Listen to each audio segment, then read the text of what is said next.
All right, today on the Meet the Masculine, we have Jonathan Hudson, who is one of my personally favorite human beings on the planet.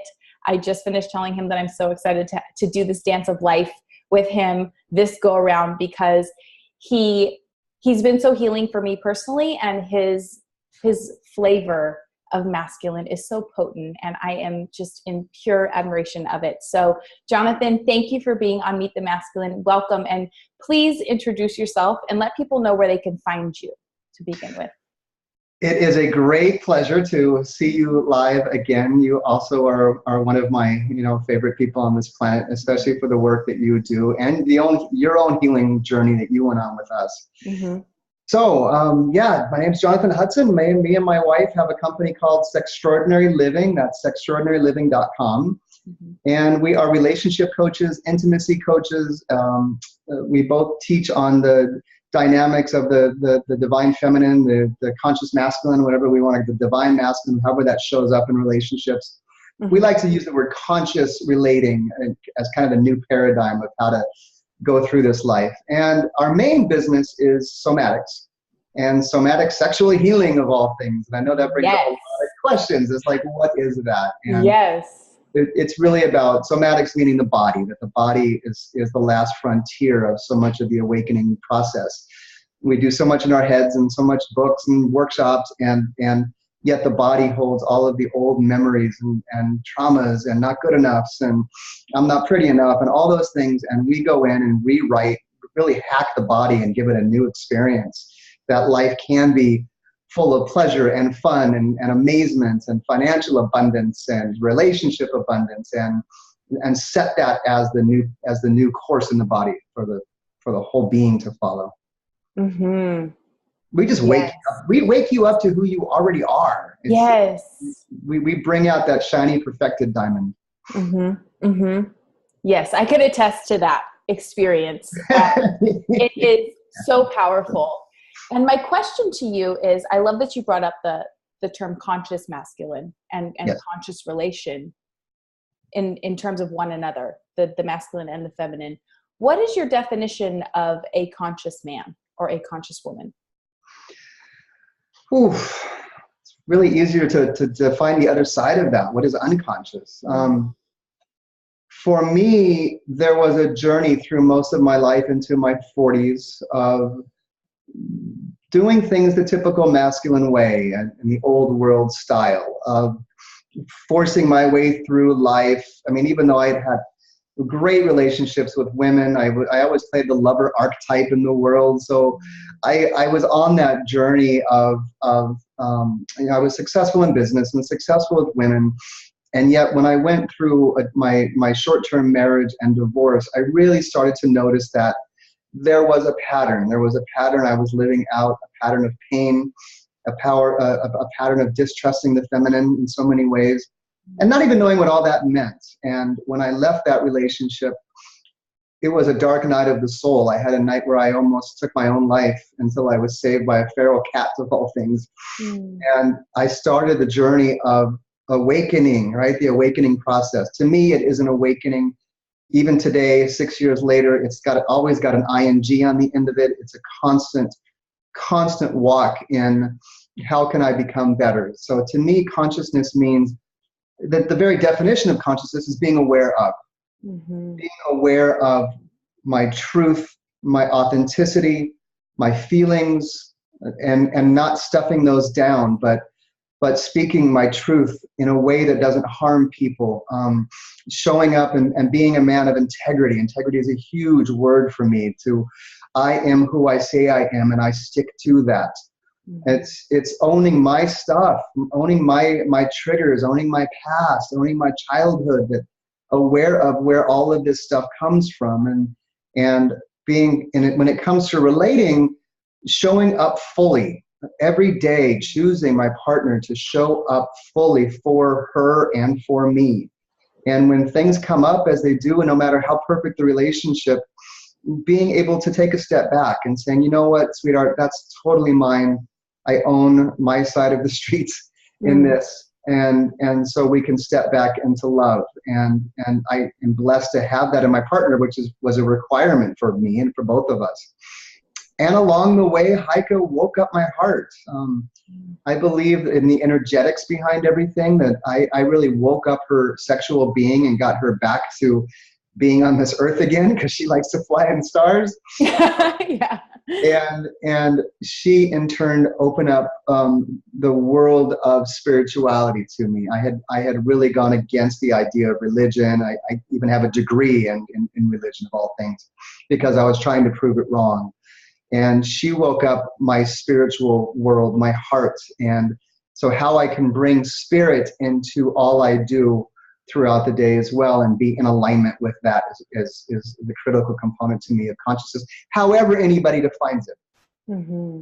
God, spirit, universe, even if they don't believe, what is the goodness and the truth we bring from our essence? Mm-hmm.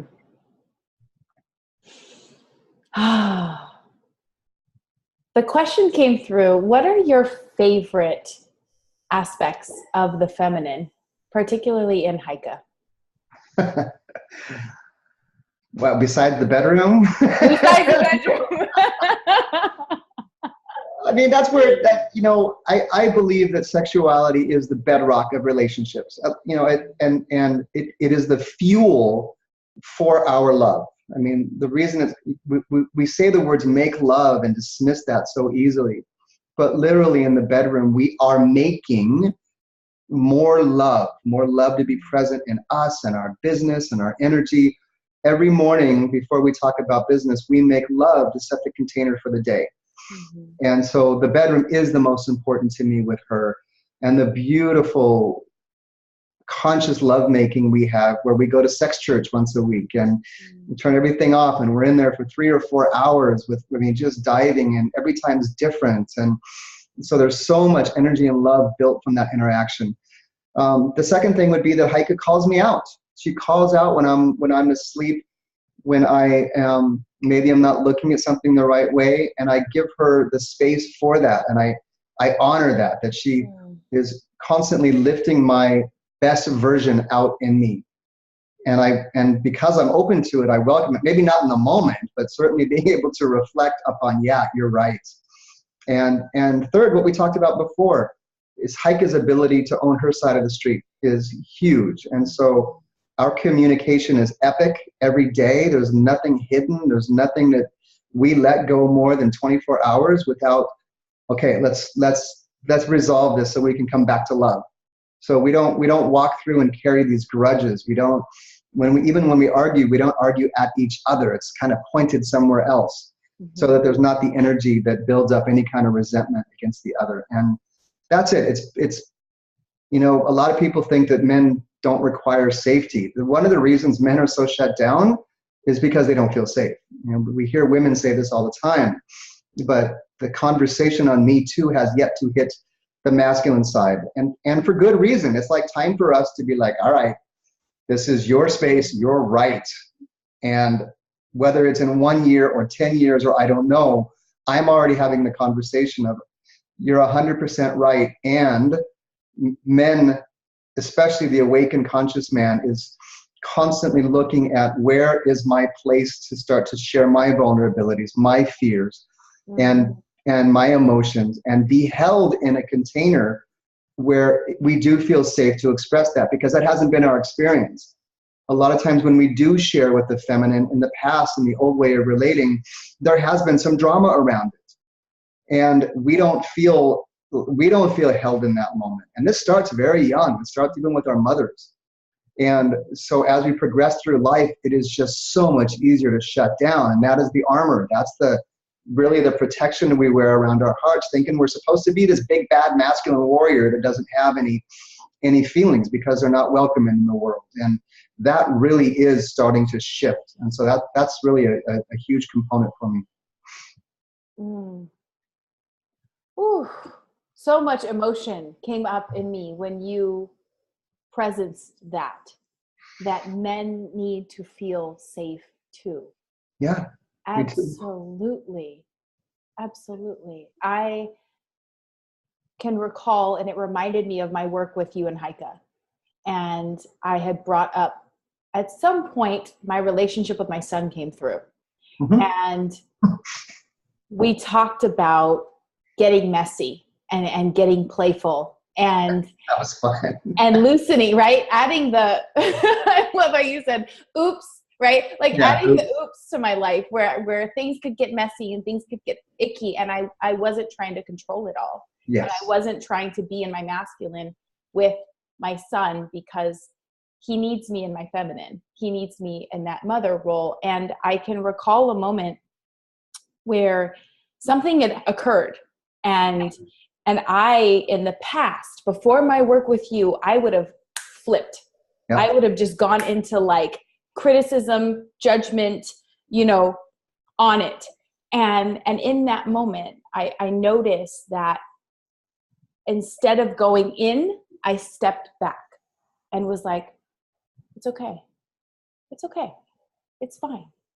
And just those moments of having a safe space between us, between him and I, for miscommunication, for error, for whatever it is, has opened up so many opportunities for a deeper connection between him and I, and a more authentic way of being for both of us.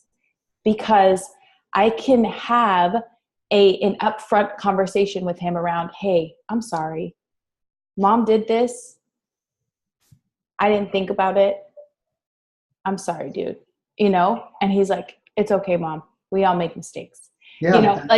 And not to interrupt you, okay, but he will come to me with the same things. He'll be like, Mom, I don't want to tell you this, but I got to tell you this. And he'll tell me. And to me, that is relationship. That's the beauty that safety creates. We, as men, and you just modeled it, do not usually receive that growing up as little boys. We are perhaps rightfully so in the moment yelled at by the feminine, not realizing that is the feminine. And almost every man I work with in the somatics, I would say every man we work with in somatics, what happens is these men, having not received the love and support and safety of mother at home, and always trying to please her, always trying to be the good boy, always trying to be like, okay, I'm not going to talk about this so that I don't get in trouble, so that mom appreciates me. That energy never gets healed, and that man ends up walking through life constantly searching for mother and not even realizing it. And that's the man that shows up in relationships looking for the feminine. Where is she? Where is the feminine that is going to tell me I'm a good man, that I'm a good boy? Whereas every time I do something wrong, I get yelled at, just like mom used to do. That's the wound. You hear a mother wound. And it's very prevalent in men, and it's something that's just not talked about enough. So I love your bringing this up. Thank you. Thank you. Yeah, it's powerful. It's been huge in terms of our relationship personally, with him and I. Sure. And then you had a food fight. And then we had a whipped cream fight all over the kitchen. And I just kept hearing you say, oops, oops, it's on the floor. Oops, it's all over our faces. Oops. Yeah. And the beautiful thing about that though, Jonathan, for me and for him, was that the next day when I picked him up from school, all the kids were like, we want to come over and have a whipped cream fight too. It was like all of a sudden the fun. And that's the beauty of taking the pause and being with what's present. And that's what the work with you taught me so much about the gifts in not just the feminine, but I also feel like the masculine too, around, can we pause? Can we presence ourselves? Can we really take inventory of what's moving right now and acknowledge it and be with it? And it's beautiful. There was something that you said before we hopped on the recording of this that I'm just like feeling right now. And that is when you shared the story about how Heike really was very healing for you and you for her in different ways when you met her. what was your experience when you first saw her, and how did you recognize her?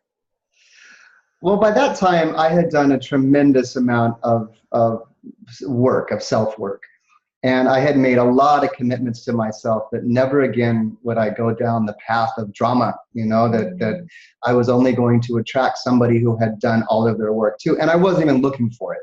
I was so happy being single. I was so happy finding my own joy and what Jonathan loved, right? That was part of my mission, is go out in the world and find what you love doing instead of trying to please everybody else. That was part of my awakening process.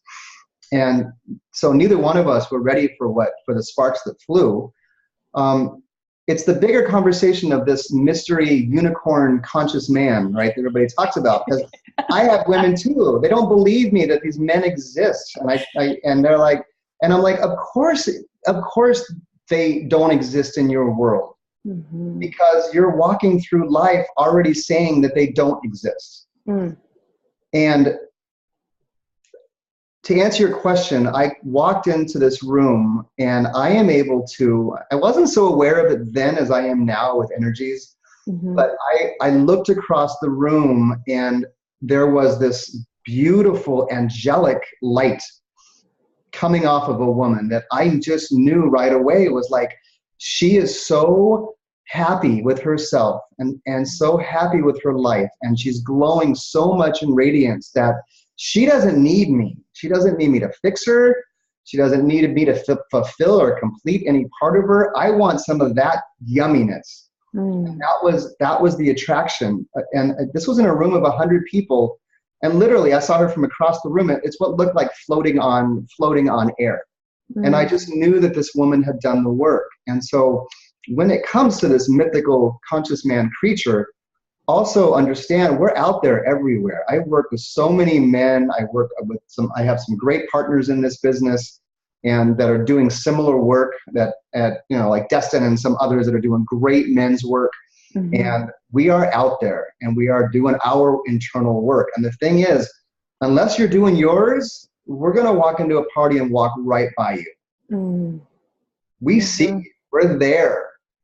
But as much as you want to see our energy, it's an energetic match. Yes. And let's turn that back around. What do you think of men?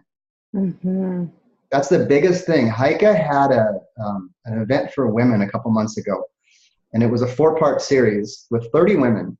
And I was only allowed to come to one of the events. All the other ones I had to go to, I had to go see a movie. And as I was standing outside of the door, the women didn't know I was there. And she asked the women, what do you think of the feminine? And they were, of course, like, oh, fun and radiant and dancing and all the creative and all this fun stuff. And I had a big smile on my face. And then she said, what do you think of the masculine? And they said, like, liar, cheater, mean, violent. I think one person said protector. That was like the happiest word that was used to describe the masculine. I walked in the room, and mind you, there were probably 10 of our clients in there who know me really well. I walked in the room with a frown on my face and really a heaviness on me and was like, is that what you really think of me? And of course, people were like, no, Jonathan, you're different. I'm like, no, stop that. I'm not. Because when you walk out this door tonight, that is what you're seeing every man as being. And so to use landmark terms here, you're creating your own movie. And Don Miguel Ruiz speaks about this too. When you walk out the door and say, all men are X, whatever that means to you, that's exactly what you're going to get in life. I think you and I talked about changing your stable, right? Your stable, that you would go from Tijuana horses to thoroughbreds. Yes. based upon how you held the masculine to be. Because your experience had only shown you a certain type of man, and therefore that was your belief that all men are that way. With this mythical creature somewhere in the forest, that was a conscious man you can't find. And so once we started to shift your internal view of what the masculine, the conscious masculine looks like, all of a sudden you're seeing with different eyes. And that's one of the big things we coach on is start internally. We all have this masculine and feminine inside of us. What do you really think of men? Because that's also what you think of your internal masculine. So many women shame their masculine side. And that's a lot of the teachings out there. Your masculineness is a pusher, is a doer. I want to be more in my feminine. Even that language is shaming the masculine side of you. Mm-hmm. The one that does hold a container for your own feminine to blossom. And so if that's your internal world, that's your external world. And so start there. Start to try to take a look inside and love up your own masculine. I mean, we're equal. While men and women are different, we need each other. And the divisiveness going on right now in society, especially in some ways Me Too, while very important, the dark side of Me Too, if you will, is this belief that all men are rapists, that all men just want sex. And I get it. I don't know what the percentage is, but I understand as much as I can as a man that you can't even go to Sprouts or a grocery store without being energetically raped by some guy. I know that's your experience, and that sucks. And I am doing all I personally can with men to change that. And there's a lot of men like me out there speaking out on this, trying to change men. We can only do it 1, 2, 10 at a time. But the more I think for the first time in ever, this is really starting to take traction, that there's a lot of men out there and a lot of men calling other men out on their stuff so they can wake up. Yeah. Yeah.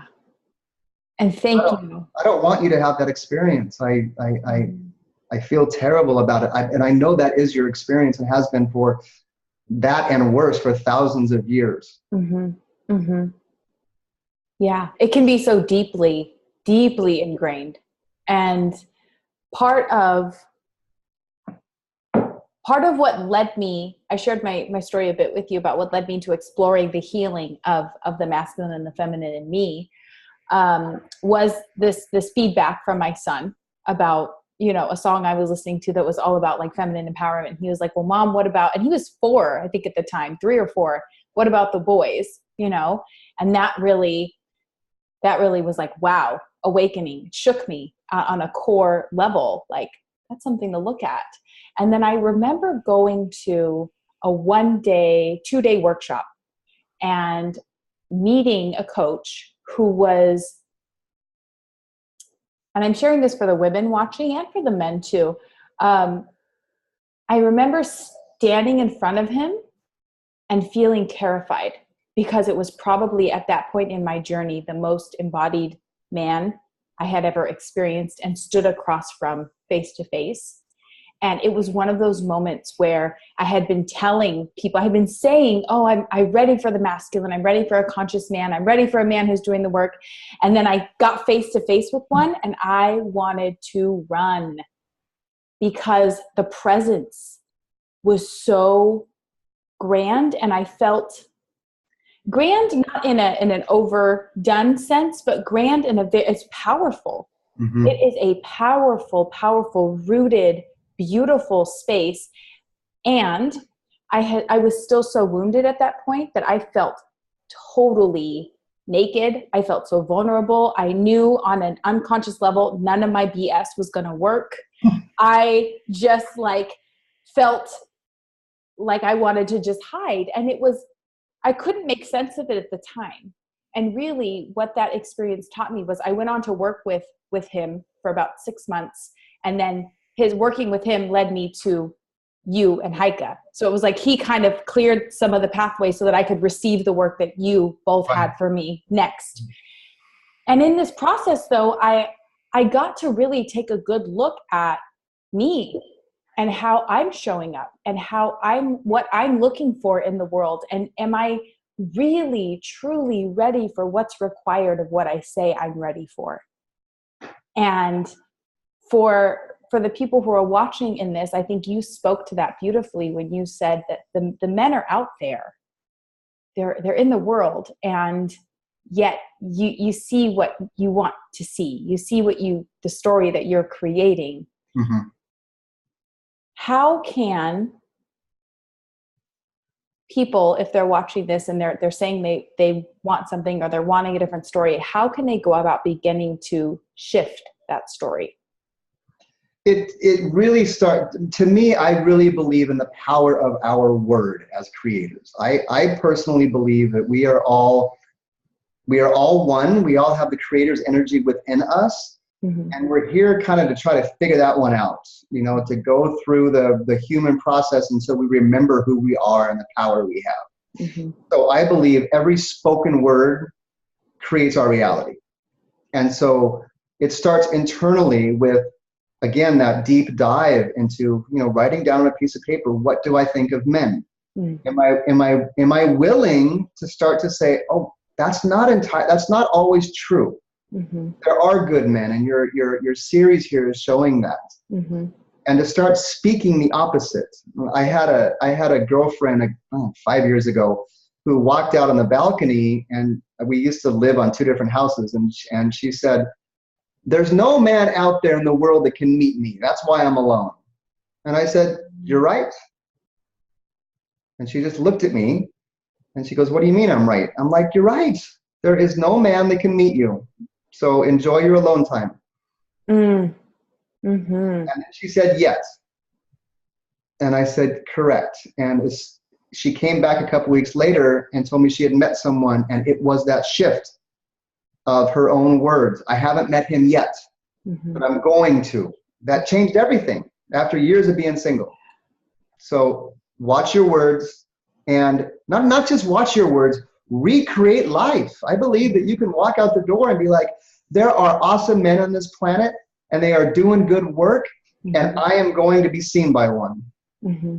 Okay? The universe answers our questions. It's like, okay, yes, here, that's your movie. Yeah. It sounds pretty simple, but I really believe in the power of attraction comes down to what you hold as your personal belief. Mm-hmm.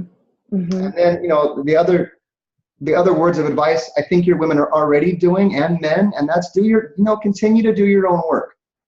And not to settle for a man you need to fix or have, be a project for or be a mother for. Mm-hmm. A lot of times we settle into things because we think, oh, I'm so advanced and I'm so awake, I can fix this person. It's not your job. Your job is to let them fix themselves. And sure, when 2 people come together, that's even more of a workshop. That's a lifetime workshop. Yeah. Heike and I are constant mirrors to each other, and we thought we were all good, right? And then we met each other, and your perfect mirror comes right there of saying, hey, you got some more stuff to look at here. Mm-hmm. And so, yeah, it's stay on the awakened path, stay on the spirituality, change your internal thoughts, change your external world. Mm-hmm. Mm-hmm. But yeah, it starts I've seen it over and over and over again. It starts with what you think of men. And this works the other way around too. I want to be clear. When men walk through life thinking women are X, mm-hmm. same thing. That's what shows up. Mm-hmm. And so in my classes with men, that I teach them about energetics and about the feminine, about the dance of the masculine and the feminine, about learning how to lead and not push. And that's a different shift for the masculine. Mm-hmm. And then especially in the bedroom, the whole idea of especially in sexuality, a woman finally feeling so safe that she can surrender. And this does not at all mean giving away her power or giving mm-hmm. away any of that. It means the ultimate feeling of what do you have with this masculine and feminine bodies when they come together as God and goddess, literally in the bedroom, where Shakti surrenders to the full power of Shiva. There is an energy there that most people have not experienced in life.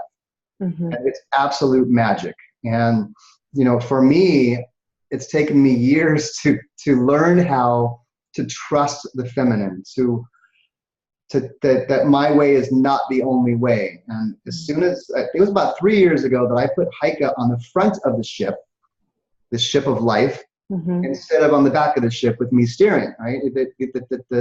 The patriarchal way is I will just cut through all the brush and you're going to follow me with the kids behind you. Mm. As soon as I put Heike in front of the boat, all the way in front, and said, you use your feminine magic to your intuition, which I greatly honor and respect, lead us to where to go, And it's my job to get us there. And when we do this on stage, it's probably easier than on camera. But when you take the feminine from behind you, where I really can't protect her back there, and I bring her in front of me, the protector is actually alive. I'm not giving up anything. I can now see everything around her and give her that safe space in which to operate. This is such a big energetic shift for men, to put the feminine in front without thinking that they're losing their leadership. They're not. Having the feminine in front or side by side or partnership is the most beautiful thing in life. Yeah. Yeah. Oh, that's landing right now for me. Because it reminds me, my dad will do that. My dad will have, if we're out as a family, you know, we're a pretty big family, but if we're out together, he's always behind. And it's always reminded me of how wolves travel. You know, there's like one in front, but then there's like an alpha in the rear that like does the sweep of the back to make sure that everybody is still safe and protected. Correct. And I just, that brought up that visual for me, is he'll have everybody go in front and then he'll be behind watching everything that's going on. And that is something that I love about the masculine. I just love how there is this commitment to protect, yes, but to be present for, you know, there's always this willingness to show up in service to. Yes. And when I was moving through my process with you and Heike, you had told me, you know, the quality of man that you're going to attract is going to shift. It's going to look different. Not better than or worse than necessarily, but it's going to look different. Yeah. And there was a phase in that where I'm like, okay, Jonathan, where are they? You know, I'm like looking around.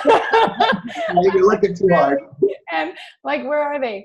And, you know, you really reassured me and said, let it be, you know, keep unfolding, keep on your process, keep diving into you.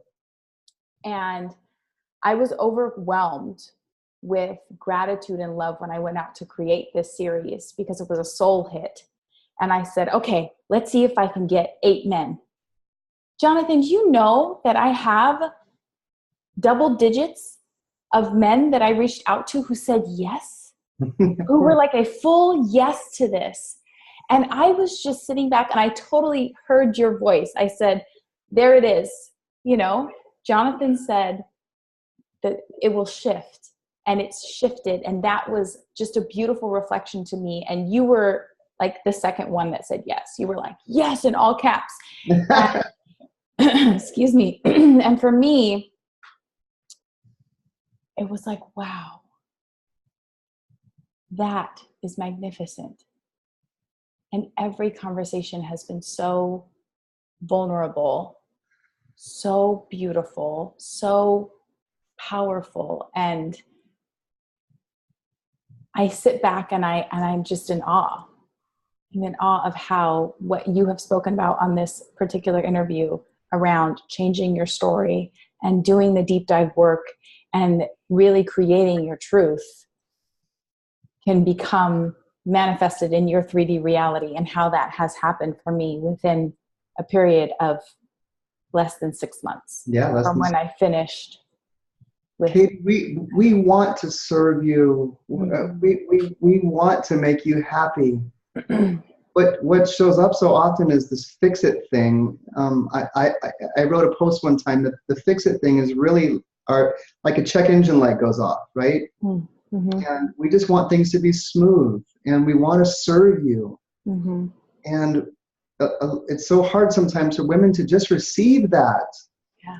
But ultimately, the ultimate thing in life I do want to do is serve my queen. It's an innate part of us. And when a woman can receive that fully in her feminine, and we surrender our body to her, we surrender our life to her, to our heart to her, and to hold it and to protect it for us so that she can heal us up, so that we can go out in the world and do all the stuff the masculine does. But oh my goodness, you hit such a point.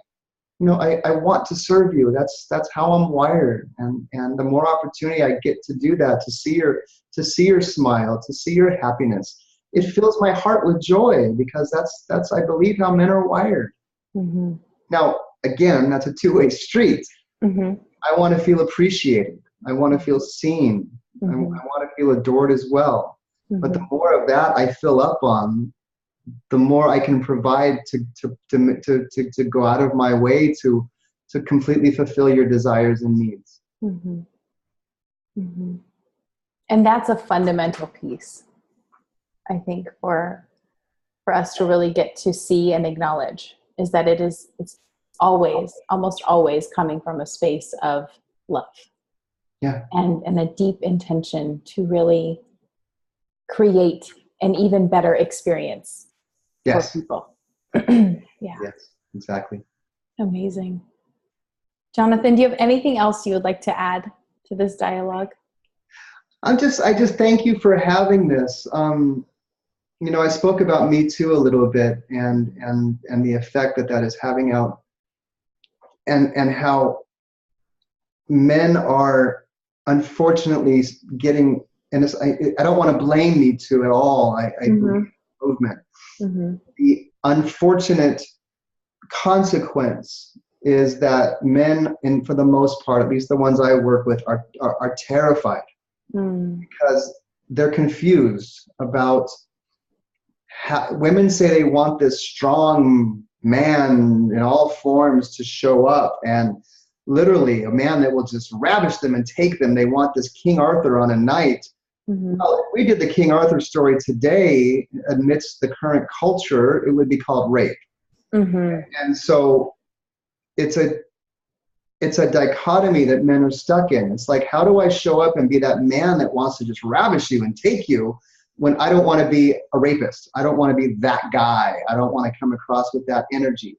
And so it's really confusing, and it's the root of the Mr. Nice Guy syndrome. Mm-hmm. When men put on a mask and show up on a date, and they're suppressing all of their authentic masculine that wants that lion to come out, right? That wants to be seen in his full glory, and yet can't. Mm-hmm. And that's, we speak about why men shut down and why men shut down the wild animal. And for those in relationships, one of the biggest gifts you can give a man is to welcome that side of him, to welcome his primal side, and let him know it's okay to be a man, that it's safe. Again, big word that comes out, it's safe. That was a big shift for me and Heike in bed. Frankly, it was almost 4 years ago. She said, I give you permission to let it run. Because I had let that side a little more quiet too, because even back then, I didn't want to be seen as that guy. And so understanding and embracing that there's another part of the wild animal. Mm-hmm. In society, with the wild animal has run amok and caused so much damage. And yet when we rewire that and say, let your wild animal out, but do it from a heart-centered place, it's completely different, because it comes with love. Mm-hmm. Mm-hmm. And so, yeah, that's the kind of last thing I wanted to say too, is give room for men to be men. Mm-hmm. That doesn't mean you have to let in the jerk, but especially in relationships or your next relationship, let your man be a man. Mm-hmm. Let your man serve you. Let your man take you. Let those things come, and let him step into his glory, and talk to him about his glory. Mm-hmm. Acknowledge his glory. Acknowledge his power as a man and how beautiful it is and how much you want that. Mm-hmm. So that we can start to take the masks off and be who we really are. Otherwise, we're just ending up as two creatures together with no polarity, and that's boring. It's absolutely boring to be in a relationship where there's no, that we first, we all have that when we first meet, and then it just becomes a staleness. And so the more of that polarity that can be encouraged in relationships, the better. Mm-hmm. Mm-hmm. Yes. And I love that you just presenced the power of communication. Oof. and awareness, like internal awareness of, because as you were saying that, I heard some women kind of light bulbs go off when they watch this of like, oh, I can say it's okay. Oh, I can give them permission. Oh, I can speak that out loud. Oh, okay. You know, like that's a whole nother level of awareness and a whole nother level of intimacy for so many people, is presencing that and saying, I love this animal aspect of you and I give it permission. Mm-hmm. And it excites me and I say yes to it. Yes, please. Mm-hmm. And yeah, thank you. Thank you for presencing that. Mm-hmm. Yes. So again, where can they find you and your work? www.sextraordinary living. So it's extraordinary with an S on the front. Yes. And we have programs for men and women. For men, it's called the Kingmaker for a reason, because I get men into their gracious king. Mm-hmm. And then for women, it's pleasure on purpose, because we use pleasure on purpose, which is to really blow out all of that stuff, all the programs, all the beliefs, and put you back into your natural state of being, which is an amazing, beautiful, fully empowered feminine woman, Mm-hmm. which Mm-hmm. you know. It's the best. The best. Also, if you just Google, this is for people watching, if you just Google pleasure on purpose, Yeah, it's in there. they're the first thing that comes up. I Google it all the time and give it to people. Like Jonathan, Heike. Yes. Yeah. Thank you so much, Jonathan, for all of You're very welcome. All You're very welcome. It's a fantastic honor to be here with you, as always.